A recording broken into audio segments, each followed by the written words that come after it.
کہ حضرت ابو بکر صدیق رضی اللہ تعالی عنہ کی زوجہ محترمہ کے ہاں محمد بن ابی بکر رضی اللہ عنہ کی ولادت ہوئی. اس خاتون کے لیے آپ نے ارشاد فرمایا کہ یہ غسل کر کے اپنے آپ کو باندھ لے، احرام باندھے اور تلبیہ پکارے. چونکہ یہ خاتون نفاس کی حالت میں تھی تو اس سے کیا پتہ چلتا ہے کہ حالت نفاس میں احرام باندھا جا سکتا ہے، تلبیہ پکارا جا سکتا ہے. تب آپ نے میدان بیضاء میں نماز ظہر ادا فرمائی اور اس کے بعد کوچ کیا. مدینہ منورہ سے سفر شروع کرنے کے 8ویں دن بعد ذوالحج کا چاند نظر آ گیا. مقام صرف پہنچے تھے کہ حضرت عائشہ صدیقہ رضی اللہ تعالی عنہا کو ایام شروع ہو گئے جبکہ انہوں نے عمرے کا احرام باندھ رکھا تھا. اب آپ سوچ رہے ہوں گے کہ ایسی باتیں کیوں لکھی جاتی ہیں کتابوں میں، مثلاً پیچھے کہ آپ اپنی ازواج کے پاس گئے، یہاں یہ کہ خاتون کہ ہاں ولادت ہو گئی، اب تیسرے یہ کہ خاتون کے ایام شروع ہو گئے. اس لیے کہ یہ سب چیزیں فطرت کا ایک حصہ ہیں اور کتابوں میں اس لیے لکھی ہوئی ہیں کہ اگر آج کے دور میں کسی کو ایسے حالات پیش آئیں تو وہ کسی مشکل یا پریشانی میں مبتلا نہ ہو اور اطمینان کے ساتھ اپنا حج یا عمرہ جاری رکھے. ان کا ہر عمل چونکہ قابل تقلید ہے اور ہمارے لیے اس میں سیکھنے کا سبق ہے، اور یہ بتانا بھی مقصود ہے کہ وہ سب لوگ انسان تھے اور ان کے ساتھ انسانی ضروریات بھی تھیں اور ہم بھی انسان ہیں، اور ان ضروریات کے ساتھ بھی دین پر عمل کیا جا سکتا ہے. دین نے ان چیزوں کو کنڈیم نہیں کیا، نفرت کا اظہار نہیں کیا. ان سب حالات میں کیا طرز عمل بہتر ہے، کیا کرنا چاہیے، وہ سبق سکھا دیا ہے. رسول اللہ صلی اللہ علیہ وسلم نے حضرت عائشہ کو حکم دیا کہ غسل کریں، اپنے بال خوب کھولیں اور کنگھی کریں، عمرہ چھوڑ دیں اور اب حج کی نیت کر لیں اور حج کے اعمال ہی سر انجام دیں، مگر پاک ہونے تک طواف بیت اللہ سے احتراز کریں. تو اس سے کیا پتہ چلتا ہے کہ احرام کی حالت میں نہا بھی سکتے، کنگھی بھی کر سکتے اور باقی سب کچھ ہو سکتا ہے سوائے طواف بیت اللہ کے. آپ صلی اللہ علیہ وسلم اسی وادی صرف میں تھے کہ لوگوں سے ارشاد فرمایا، جس کسی کے پاس قربانی نہیں ہے اور وہ اپنے اس حج کو عمرہ میں تبدیل کرنا چاہے تو کر لے، البتہ جس کے پاس قربانی ہے وہ اپنی نیت تبدیل نہیں کر سکتا، وہ حج قران ہی کرے. باقی لوگ حج تمتع کر لیں، پہلے عمرہ کر لیں، پھر احرام کھول دیں، پھر دوبارہ حج کا الگ سے احرام پہنے. چنانچہ بعض نے اپنے حج کی نیت کو عمرے میں بدل لیا اور کچھ حج کی نیت پر ہی قائم رہے. اس سے کیا پتہ چلتا ہے کہ درمیان میں جا کر بھی حسب حالات نیت میں تبدیلی ہو سکتی. البتہ جن کے پاس قربانیاں تھیں انہوں نے اپنی نیت تبدیل نہ کی. ایک مقام پر آپ نے یہ بھی حکم دیا کہ ہر وہ شخص جس کے پاس قربانی ہے وہ حج اور عمرہ قران کا تلبیہ پکارے. آپ وہاں سے چل کر وادی ذی طوا میں جا اترے اور اتوار کی رات وہیں گزاری. یہ ذوالحج کی 4 تاریخ تھی. صبح کی نماز بھی آپ نے یہیں ادا فرمائی. اتوار کی صبح دن چڑھے آپ مکہ شہر میں اس کی بالائی جانب سے داخل ہوئے. آپ کے ساتھ ایک جم غفیر تھا. راستے میں مختلف اطراف کے لوگ بھی بے شمار تعداد میں آپ کے ساتھ شریک سفر ہو گئے. یعنی مدینہ سے چلنے والے تو تھے ہی کثیر، لیکن راستے میں بھی قافلے ساتھ شریک ہوتے گئے اور قافلہ بڑھتا گیا. آپ صلی اللہ علیہ وسلم نے مکہ شہر میں داخلے کے لیے اس کی بالائی جانب قدا کی طرف سے ثنیہ علیا والی راہ اختیار فرمائی. اگر آپ مکہ جائے تو ایک لفظ لکھا ہوتا ہے کاف دال الف حمزہ، یا یہ ایک بعض جگہ لکھا ہوتا ہے، تو یہ بالائی جانب ہے. حرم جو ہے وہ نچلی جانب ہے، یعنی ڈپریشن میں ہے. آپ صلی اللہ علیہ وسلم نے بیت اللہ میں آتے ہی حجر اسود کا استلام بوسہ لیا، کعبہ کے گرد 7 چکر لگا کر طواف مکمل فرمایا. پہلے 3 چکروں میں رمل یعنی آہستہ آہستہ دوڑنے کا عمل کیا، باقی 4 چکروں میں عام رفتار سے چلے. ہر چکر میں رکن یمانی کو ہاتھ سے چھوتے اور حجر اسود کو بوسہ دیتے تھے، لیکن شمالی طرف کے دوسرے 2 ارکان کو ہاتھ نہ لگایا. یعنی حجر اسود کو بوسہ دیا اور رکن یمانی کو ہاتھ لگایا اور باقی 2 کارنرز کو ٹچ ہی نہیں کیا. رکن یمانی اور حجر اسود کے درمیان یہ دعا پڑھتے تھے، ربنا آتنا فی الدنیا حسنۃ وفی الآخرۃ حسنۃ وقنا عذاب النار. اے ہمارے رب، ہمیں اس دنیا میں ہر طرح کی بھلائیاں عطا فرما اور آخرت میں بھی تمام تر خیرات و حسنات سے نواز اور ہمیں دوزخ کے عذاب سے محفوظ رکھ۔ پھر آپ صلی اللہ علیہ وسلم نے مقام ابراہیم کے پیچھے 2 رکعت نماز ادا فرمائی۔ ان میں فاتحہ کے بعد قل یا ایھا الکافرون اور قل ھو اللہ احد سورتیں تلاوت فرمائیں، یعنی مختصر نفل تھے، بہت لمبی تلاوت نہیں تھی اس میں۔ اور یہ بھی ایک اسوہ حسنہ ہے، کیونکہ اتنے رش میں اگر آپ لمبی لمبی صورتیں پڑھنے کھڑے ہو جائیں تو لوگوں کو پریشان کریں گے۔ آپ صلی اللہ علیہ وسلم نے مقام ابراہیم کو سمجھتے ہیں نا، جہاں پر حضرت ابراہیم علیہ السلام کے پاؤں کے نشانات پر مشتمل پتھر ہے، آپ نے مقام ابراہیم کو اپنے اور کعبہ کے درمیان کر کے نماز پڑھی، اور اس کے پاس آتے ہوئے نماز سے پہلے یہ الفاظ ادا فرمائے، وَاتَّخِذُوا مِن مَّقَامِ إِبْرَاهِيمَ مُصَلًّى، اور بنا لو مقام ابراہیم میں سے جائے نماز کی جگہ، یعنی اس کے قریب۔ ادروائز اگر وہاں قریب جگہ نہ ہو تو پورے حرم میں کہیں بھی آپ یہ نفل پڑھ سکتے ہیں۔ ظاہر ہے کہ سب لوگوں کو تو اس جگہ نہیں ملی ہوگی، جم غفیر تھا تو جہاں جہاں جس کو جگہ ملی اس نے نماز ادا کر لی۔ طواف کی سنتوں سے فارغ ہو کر آپ دوبارہ حجر اسود کے پاس گئے اور اس کو بوسہ دیا، دوبارہ حجر اسود کے پاس۔ بعد ازاں آپ صفا مروہ کی طرف روانہ ہوئے اور آپ کی زبان مبارک پر یہ الفاظ تھے، ان الصفا والمروۃ من شعائر اللہ ابدأ بما بدأ اللہ۔ صفا مروہ اللہ کے دین کی نشانیوں میں سے ہیں، میں اسی سے ابتدا کرتا ہوں جس سے اللہ تعالیٰ نے ابتدا فرمائی یا ابتدا کا حکم دیا، یعنی صفا سے سعی کی ابتدا فرمائی۔ آپ نے صفا مروہ کے مابین 7 چکر لگائے جبکہ آپ اپنے اونٹ پر سوار تھے، صحیح سواری پر کی۔ اور یہ بھی آنے والے وقتوں کے لیے ایک نمونہ ہے، ایک رخصت اور اجازت کی شکل نظر آتی ہے کہ اگر اس جگہ پر کبھی کنویئر بیلٹ لگا دی گئی تو لوگوں کی صحیح ہو جائے گی۔ آپ صلی اللہ علیہ وسلم اپنے اونٹ پر سوار تھے، 3 چکروں میں قدرے تیز چلے اور باقی 4 میں عام رفتار سے۔ جب صفا پر چڑھتے تو قبلہ کی طرف رخ فرماتے، بیت اللہ کو دیکھتے، اللہ کی توحید اور تکبیر پکارتے اور یوں کہتے، لا الہ الا اللہ وحدہ انجز وعدہ ونصر عبدہ وہزم الاحزاب وحدہ۔ اللہ کے علاوہ اور کوئی معبود نہیں، وہ اکیلا ہے، اس نے اپنا وعدہ پورا فرمایا، اپنے بندے کی مدد کی اور اس اکیلے نے ہی تمام گروہوں کو پسپا کر دیا۔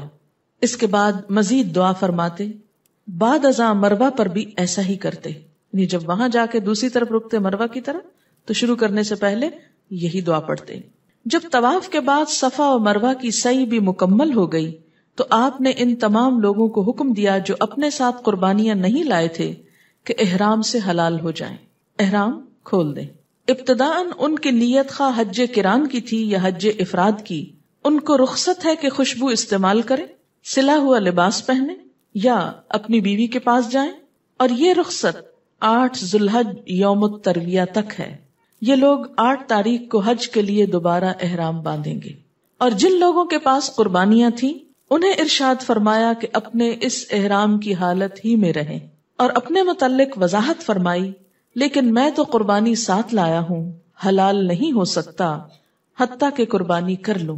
حضرت ابوبکر صدیق، حضرت طلحہ، زبیر، عمر، حضرت علی رضی اللہ تعالی عنہم اجمعین اور دیگر بہت سے اصحاب کرام جو قربانیاں ساتھ لائے تھے وہ بھی حالت احرام ہی میں رہے اور حلال نہیں ہوئے۔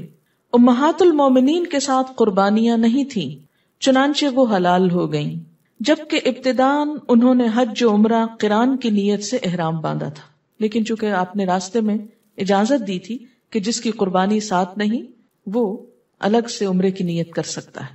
ایسے ہی حضرت فاطمہ الزہرا رضی اللہ تعالی عنہا اور حضرت اسماء بنت ابی بکر رضی اللہ تعالی عنہا بھی حلال ہو گئیں، سوائے حضرت عائشہ کے، کیونکہ ان کے ایام شروع ہو گئے تھے۔ حضرت علی رضی اللہ تعالی عنہ نے جناب فاطمہ رضی اللہ تعالی عنہا کی شکایت کی کہ وہ حلال ہو گئی ہیں تو رسول اللہ صلی اللہ علیہ وسلم نے انہیں بتایا کہ میں نے ہی اسے یہ ہدایت کی ہے۔ حضرت سراقہ رضی اللہ تعالی عنہ نے، معلوم ہے یہ کون؟ جب آپ ہجرت کر کے جا رہے تھے تو انہوں نے پیچھا کیا تھا۔ حضرت سراقہ رضی اللہ تعالی عنہ نے حضور صلی اللہ علیہ وسلم سے دریافت کیا کہ یا رسول اللہ صلی اللہ علیہ وسلم، ہمارا یہ عمل یعنی تمتع صرف اسی سال کے لیے خاص ہے یا ہمیشہ کے لیے اس کی رخصت ہے کہ حج اور عمرے کے لیے الگ الگ احرام؟ آپ صلی اللہ علیہ وسلم نے اپنے دونوں ہاتھوں کی انگلیوں کو ایک دوسرے میں ڈالتے ہوئے فرمایا، نہیں نہیں، بلکہ یہ ہمیشہ ہمیشہ کے لیے ہے اور عمرہ حج میں شامل ہو گیا ہے۔ جو لوگ رسول اللہ صلی اللہ علیہ وسلم سے علیحدہ دوسرے راستوں سے حج کے لیے آئے تھے اور انہوں نے نبی صلی اللہ علیہ وسلم کے احرام کی مانند احرام باندھا تھا، نیت حج کی تھی، تو آپ نے انہیں حکم دیا کہ وہ اپنے اپنے حال پر قائم رہیں، جو نیت کی ہے اسی پہ قائم رہیں۔ چنانچہ جو لوگ قربانی اپنے ساتھ لائے تھے وہ حلال نہ ہوئے۔ حضرت علی رضی اللہ تعالی عنہ قربانی ساتھ لائے تھے، اس لیے وہ حلال نہ ہوئے۔ اگر مجھے یاد پڑتا ہے تو یہ اس وقت یمن سے تشریف لا رہے تھے، مگر حضرت ابو موسیٰ رضی اللہ تعالیٰ عنہ کی قربانی ان کے ساتھ نہ تھی، اس لیے وہ حلال ہو گئے۔ رسول اللہ صلی اللہ علیہ وسلم نے اعمال حج شروع ہونے سے پہلے کے ایام اتوار، سوموار، منگل، بدھ، جمعرات کی رات تک مکہ میں قیام فرمایا اور اپنی قربانی ساتھ ہونے کی وجہ سے حالت احرام میں رہے۔ اور ان دنوں میں کیا کیا؟ نمازیں اور طواف وغیرہ۔ 8 ذو الحج، اب حج کے دن شروع ہو رہے ہیں۔ 8 ذو الحج جو کہ یوم الترویہ کہلاتا ہے، جمعرات کی صبح کو حضرت صلی اللہ علیہ وسلم منا کی طرف روانہ ہوئے اور وہ اصحاب کرام جو حلال ہو گئے تھے انہوں نے وادی ابطح سے حج کے لیے احرام باندھ لیا۔ منا پہنچ کر آپ صلی اللہ علیہ وسلم نے جمعرات کے دن کی نمازیں ظہر، عصر، مغرب اور عشاء اپنے اپنے وقت پر ادا فرمائیں، رات وہیں گزاری اور جمعے کے روز 9 ذی الحج کو فجر کی نماز بھی یہیں ادا کی۔ کہاں؟ منا میں۔ جمعہ کے روز سورج طلوع ہونے کے بعد منا سے عرفات کے لیے روانہ ہوئے اور حکم دیا کہ آپ صلی اللہ علیہ وسلم کے لیے وادی نمرہ میں خیمہ لگا دیا جائے۔ خیمہ کی چادر بالوں کی بنی ہوئی تھی، جیسے اون ہوتی ہے نا۔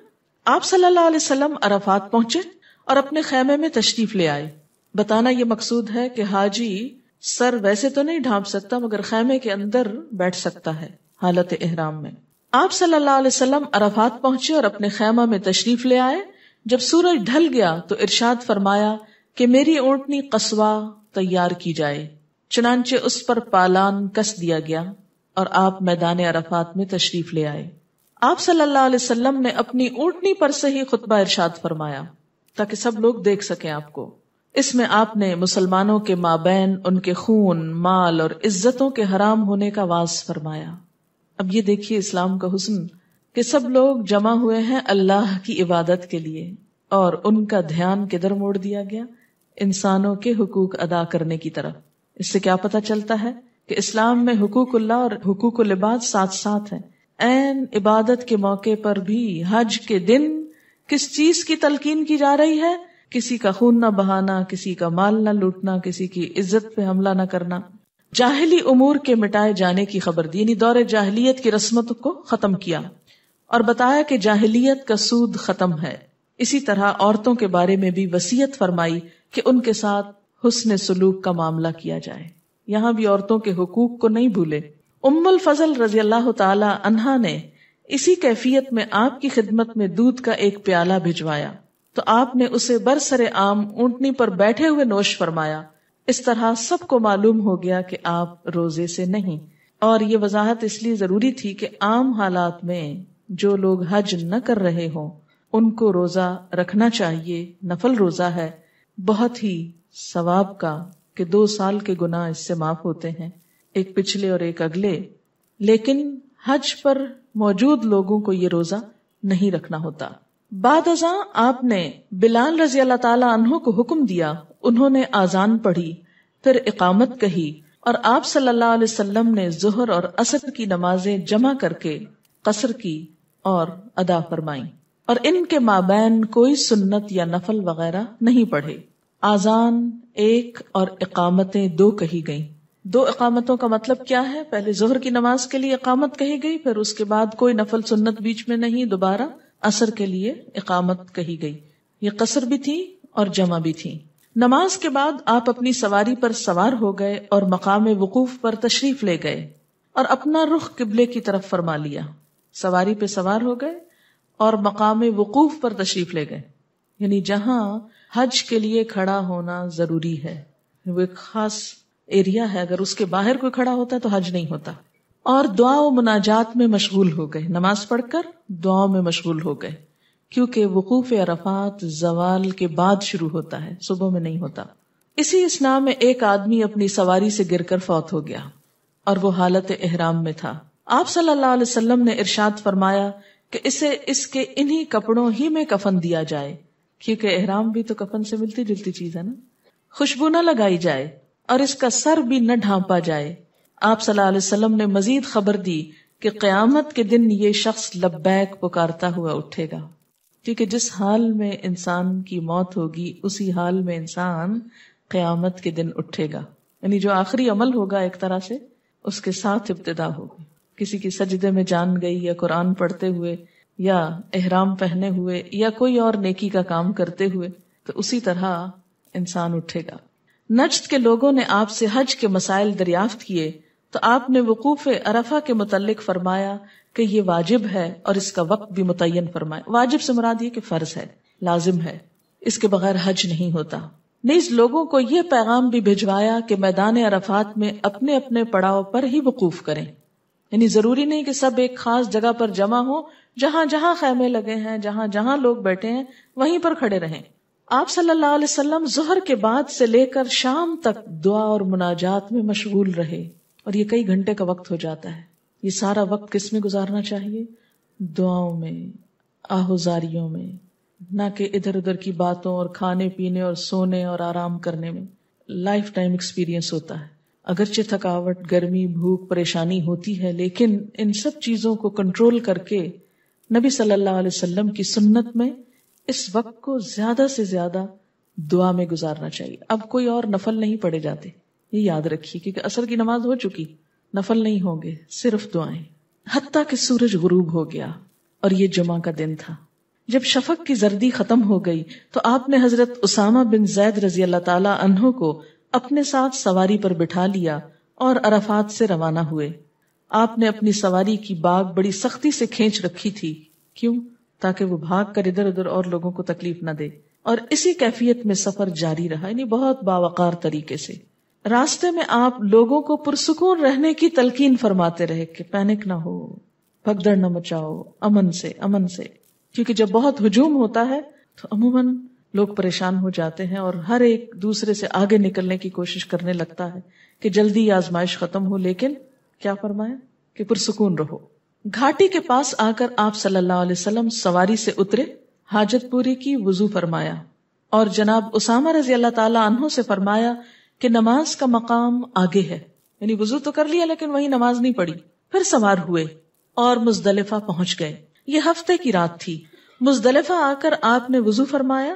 مغرب اور عشاء کی نمازیں ایک آذان اور 2 تکبیروں کے ساتھ جمع کر کے پڑھی. ان کے مابین کوئی سنتیں نفل وغیرہ نہیں پڑے اور نہ ہی کوئی خطبہ ارشاد فرمایا. پھر آپ صلی اللہ علیہ وسلم آرام کرنے کی غرض سے لیٹ گئے حتیٰ کہ فجر ہو گئی. کتنا دین فطرت ہے نا.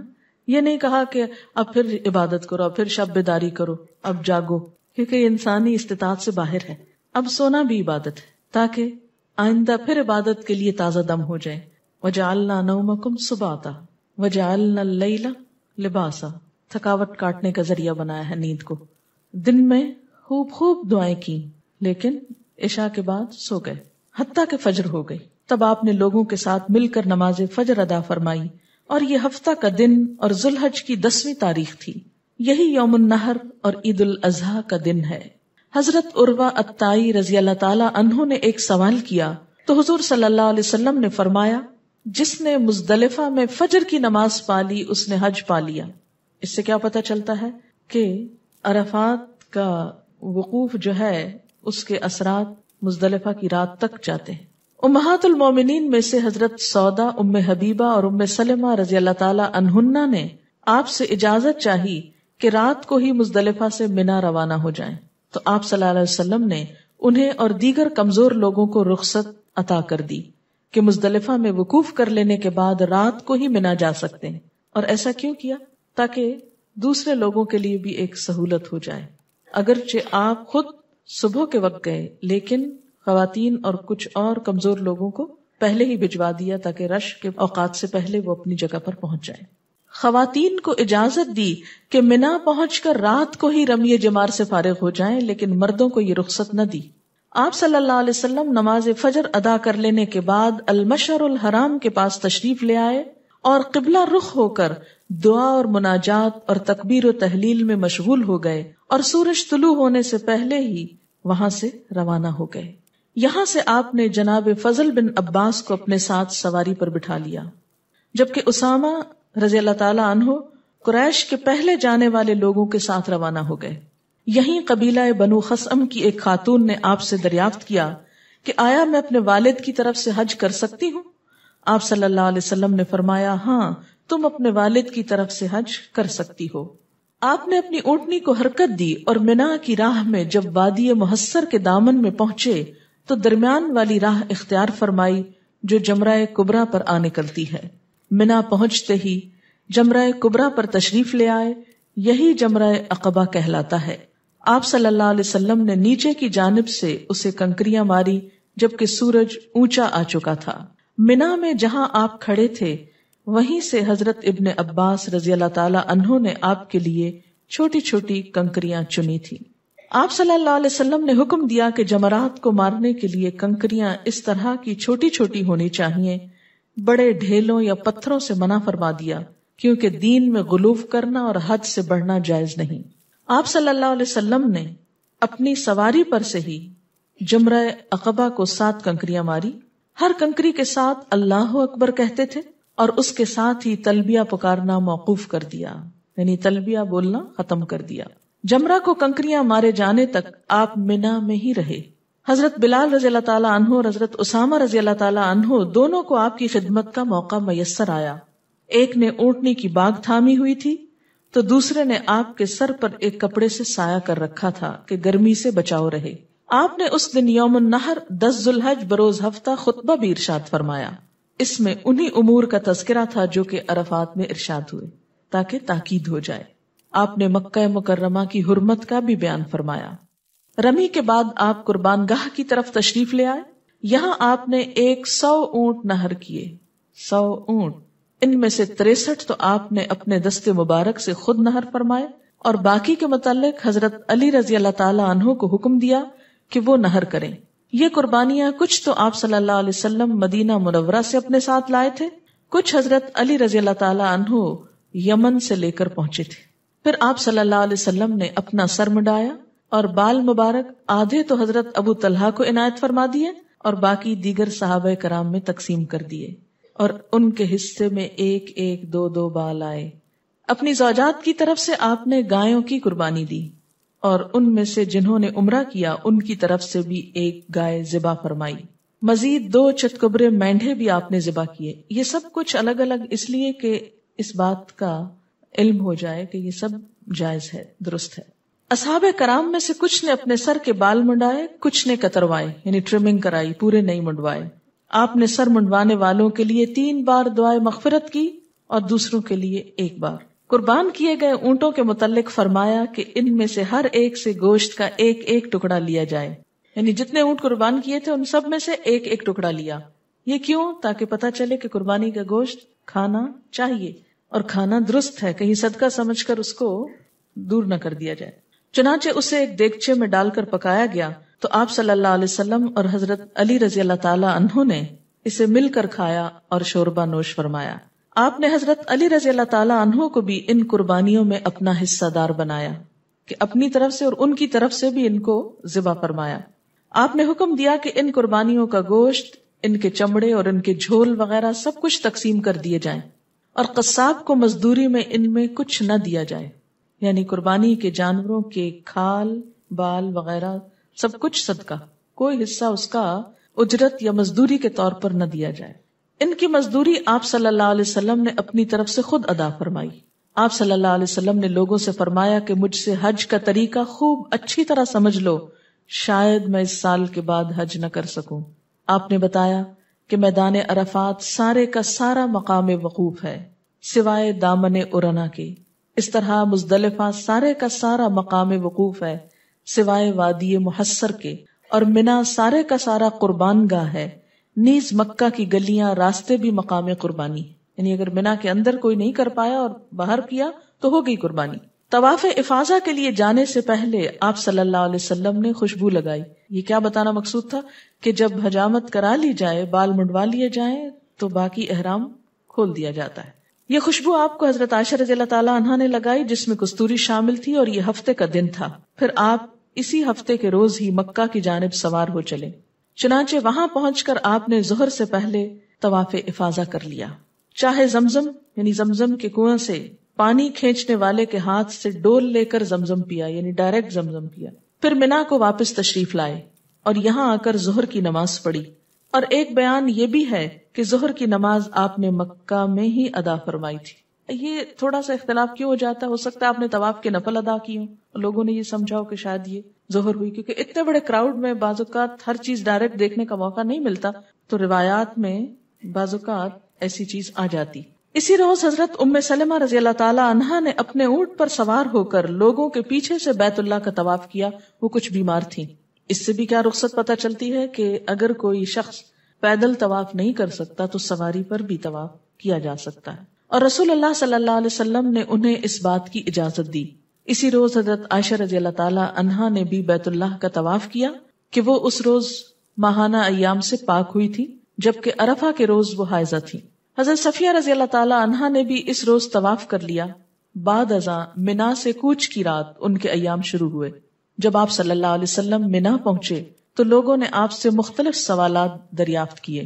اس سے کیا پتہ چلتا ہے، منا میں ایک تو وقت بہت ہوتا ہے، تو کچھ نہ کچھ علم کی بات وہاں ہونی چاہیے، یہ بھی ایک سنت ہے کہ رمی جمار، سر منڈانے، قربانی کرنے یا طواف افاضہ میں کچھ تقدیم و تاخیر ہو گئی ہے۔ کیا معنی کہ کسی کی قربانی پہلے ہو گئی اور حجامت بعد میں، کسی نے حجامت پہلے کرا لی اور قربانی بعد میں، کسی نے طواف پہلے کر لیا اور رمی بعد میں، تو یہ آگے پیچھے جو چیزیں ہو گئیں تو اس کے بارے میں لوگ پریشان تھے کہ معلوم نہیں سیکوینس کے بدلنے سے ریچولز ادا ہوئے کہ نہیں۔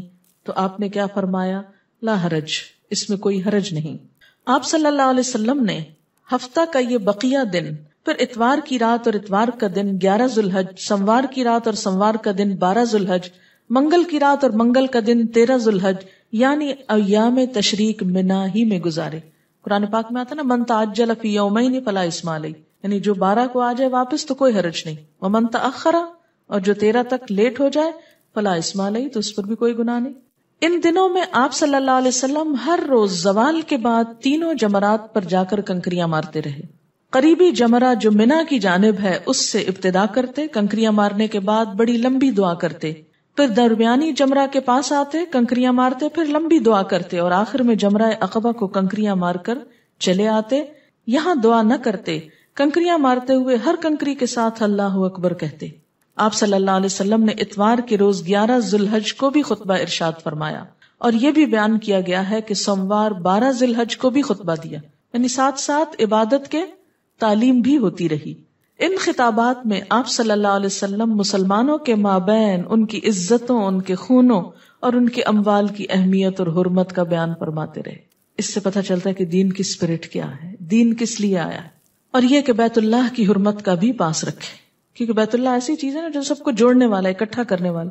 ہر قسم کے لوگ وہاں اکٹھے ہو جاتے ہیں جو یہاں الگ الگ بٹے رہتے ہیں۔ آپ صلی اللہ علیہ وسلم کے چچا حضرت عباس رضی اللہ تعالی عنہ نے آپ سے رخصت چاہی کہ منا کی راتیں مجھے مکہ میں گزارنے کی اجازت عنایت فرمائیں تاکہ حجاج کو پانی پلانے کی خدمت سر انجام دے سکوں۔ چنانچہ انہیں اجازت دے دی گئی۔ عام حجاج کے لیے کیا حکم ہے کہ منا کی راتیں بھی منا میں گزاریں، الا یہ کہ کوئی اہم کام ہو، جیسے یہ تھا۔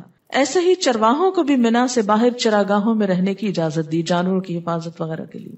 ایام تشریق کے آخری دن 13 ذوالحج منگل کے روز آپ صلی اللہ علیہ وسلم منا سے روانہ ہو کر وادی محصب تشریف لائے۔ یہ دن یوم النفر، روانگی کا دن کہلاتا ہے۔ وادی محصب میں آپ کے لیے خیمہ لگا دیا گیا، اور یہ خدمت حضرت ابو رافع رضی اللہ تعالی عنہ نے سر انجام دی۔ یہی آپ کے منتظم سفر تھے۔ آپ صلی اللہ علیہ وسلم نے اپنے اس پڑاؤ میں ظہر، عصر، مغرب اور عشاء کی نمازیں ادا فرمائیں۔ 14 ذوالحج بدھ کی رات آپ نے یہیں بسر کی۔